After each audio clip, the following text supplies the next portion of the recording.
भारत और रूस की जिस डील से चीन और पाकिस्तान अब तक कांप रहे थे, उस पर आखिरकार राष्ट्रपति पुतिन ने मुहर लगा दी है। भारत की ताकत में अब एक ऐसा नया जंगबाज शामिल होने जा रहा है जो दुश्मन के उड़ते रडार को हवा में ही राख कर देगा। 200 किलोमीटर दूर से ही मौत का पैगाम भेजने वाला भारत का ये नया शिकारी आसमान में दाखिल होते ही दुश्मन की एयरफोर्स के लिए गेम ओवर साबित होगा। एक नहीं, दो नहीं, पूरे 8 यमराज लेकर उड़ने वाला सुखोई जब आसमान में दहाड़ेगा तो सामने चाहे चीन का J-20 हो या पाकिस्तान का F-16, बचने का कोई रास्ता नहीं बचेगा। रूस के साथ मोदी सरकार की इस सीक्रेट डील ने ड्रैगन और इस्लामाबाद दोनों के रणनीतिक समीकरण हिला दिए हैं। दोस्तों, सरहद पर जो खामोशी पसरी है वो किसी तूफान से पहले की शांति नहीं, बल्कि उस सन्नाटे की आवाज है जिसमें भारतीय वायुसेना अपने हैंगरों के भीतर बड़ी तैयारी में जुटी है। जब पूरी दुनिया 2025 की उलझनों में फंसी हुई है, तब नई दिल्ली में एक ऐसी फाइल पर दस्तखत होने की तैयारी चल रही है जो एशिया के आसमान में ताकत का बॉस बदल देने वाली है। अब तक हम डॉग फाइट की बात करते थे, यानी आमने सामने की जंग, लेकिन भारत ने अब खेल का पूरा लेवल ही बदल दिया है। अब दुश्मन को समझने का मौका भी नहीं मिलेगा, उसे पता चलने से पहले ही उसका गेम ओवर हो जाएगा।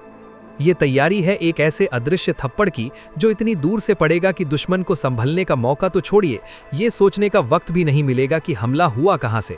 भारतीय वायुसेना अपने सबसे भरोसेमंद लड़ाकू विमान सुखोई 30 MKI को एक ऐसे अवतार में बदलने जा रही है जिसके बाद इसे सिर्फ फाइटर जेट कहना इसकी तौहीन होगी। ये बनने जा रहा है आसमान का वो किलर प्लेटफॉर्म जो अपनी सीमा में रहते हुए दुश्मन के घर के अंदर उड़ रहे विमानों को निशाना बना सकेगा। खबर बहुत बड़ी है और इसका सीधा कनेक्शन रूस की उस टॉप सीक्रेट टेक्नोलॉजी से है जिसे पाने के लिए दुनिया तरसती है। सवाल है कि आखिर क्यों अचानक 300 मिसाइलों का ऑर्डर देने की बात चल रही है? क्या चीन ने कोई नई चाल चली है जिसका जवाब ये डील है, या फिर भारत कुछ ऐसा प्लान कर रहा है जो चीन पाकिस्तान के पूरे एयर डिफेंस को अपाहिज बना देगा? हम आपको बताएंगे इस धमाकेदार खबर की पूरी कहानी, तो बने रहिएगा वीडियो पर और इस संबंध में आपके जो भी विचार हो कमेंट में लिखकर जरूर बताइएगा। आत्मनिर्भर भारत की आंधी में भी विदेशी ब्रह्मास्त्र की एंट्री वायुसेना ने क्यों चुना?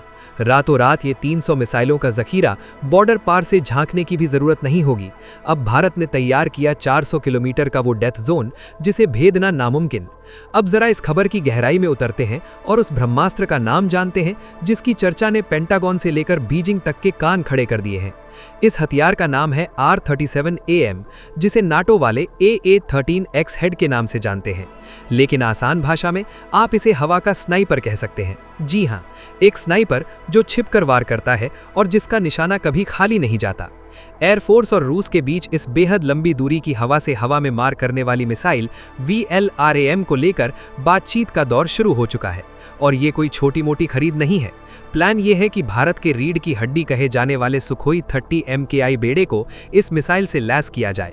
लेकिन असली खबर ये नहीं है कि हम मिसाइल खरीद रहे हैं, असली खबर तो वो है जो आपके रोंगटे खड़े कर देगी।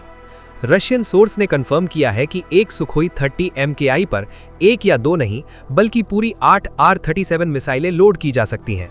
जरा सोचिए उस मंजर के बारे में। एक अकेला सुखोई आसमान में उड़ रहा है और उसके पंखों के नीचे 8 ऐसी मौत की मशीनें लटकी हैं जिनमें से हर एक 200 किलोमीटर से ज्यादा दूरी तक जाकर दुश्मन को तबाह कर सकती है। ये सिर्फ एक फाइटर जेट नहीं बल्कि एक उड़ता हुआ शस्त्रागार बन जाएगा। इसका मतलब साफ है, अगर 4 सुखोई भी रवा में हैं तो वो अपने साथ 32 मिसाइलें लेकर उड़ रहे हैं। ये इतनी बड़ी फायर पावर है कि दुश्मन का पूरा स्क्वाड्रन विमानों का जत्था एक झटके में साफ किया जा सकता है। भारत इस डील को लेकर कितना गंभीर है इसका अंदाजा आप इसी बात से लगा सकते हैं कि हम शुरुआती दौर में ही करीब 300 R-37 मिसाइलें तुरंत यानी ऑफ द शेल्फ खरीदना चाहते हैं। मतलब हमें इंतजार नहीं करना, हमें ये मिसाइलें अभी के अभी चाहिए। आखिर ऐसी क्या जल्दी है? क्या सीमा पर कुछ बड़ा पकने वाला है? इस हड़बड़ी और इस भारी भरकम डील के पीछे की वजह समझना बहुत जरूरी है। आप सोच रहे होंगे कि मिसाइल तो मिसाइल होती है, इसमें इतना खास क्या है? तो भाई, ये R-37 कोई आम मिसाइल नहीं है जो डॉग फाइट के लिए बनी हो।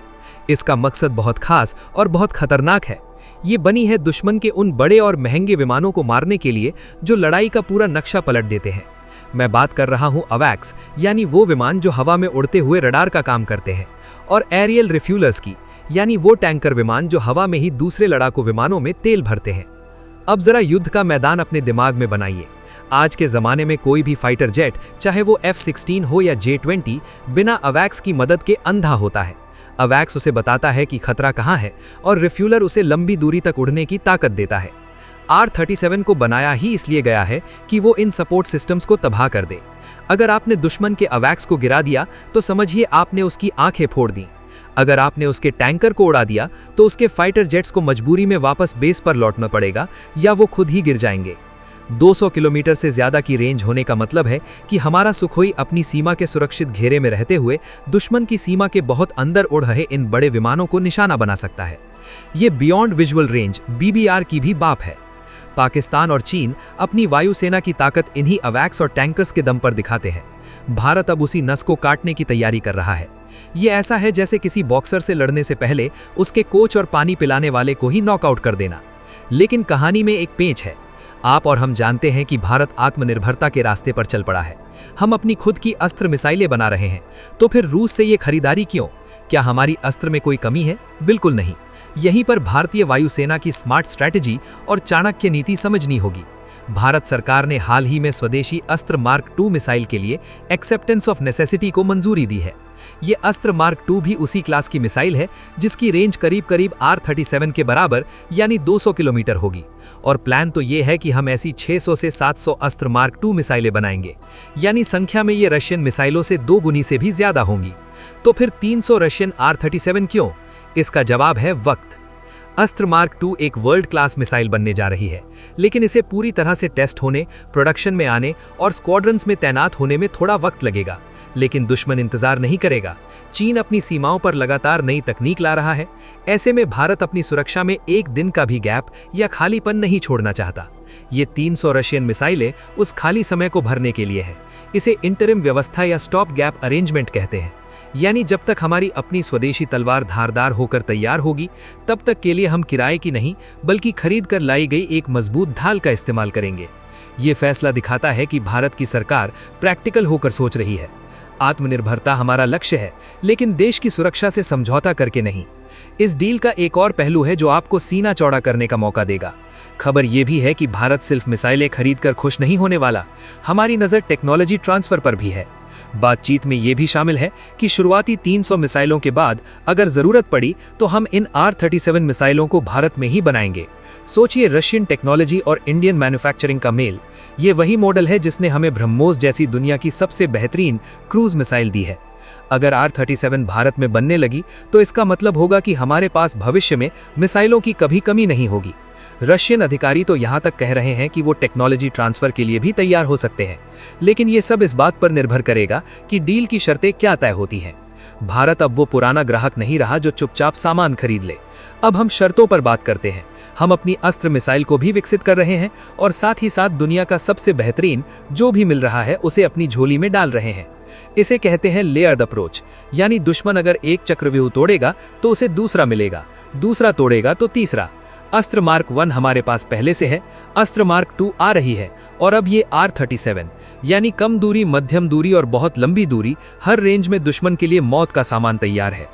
अब जरा तकनीकी पहलू को थोड़ा आसान भाषा में समझते हैं कि आखिर सुखोई 30 में ऐसा क्या खास किया जाएगा। सुखोई 30 MKI अपने आप में एक भारी भरकम विमान है जिसे हैवी एयर सुपीरियॉरिटी फाइटर कहा जाता है। इसका रडार बहुत शक्तिशाली है। जब इसमें R-37 जैसी मिसाइल जुड़ेगी तो इसके रडार को और भी ज्यादा अपग्रेड किया जाएगा। साथ ही भारत अपने खुद के नेटवर्क सेंट्रिक वॉरफेयर सिस्टम को मजबूत कर रहा है। इसका मतलब ये है कि सुखोई को टारगेट का पता सिर्फ अपने रडार से नहीं, बल्कि जमीन पर लगे रडार, हवा में उड़ रहे हमारे अपने नेत्र और फाल्कन अवैक्स और यहाँ तक कि समुद्र में तैर रहे जहाजों से भी डेटा मिलेगा।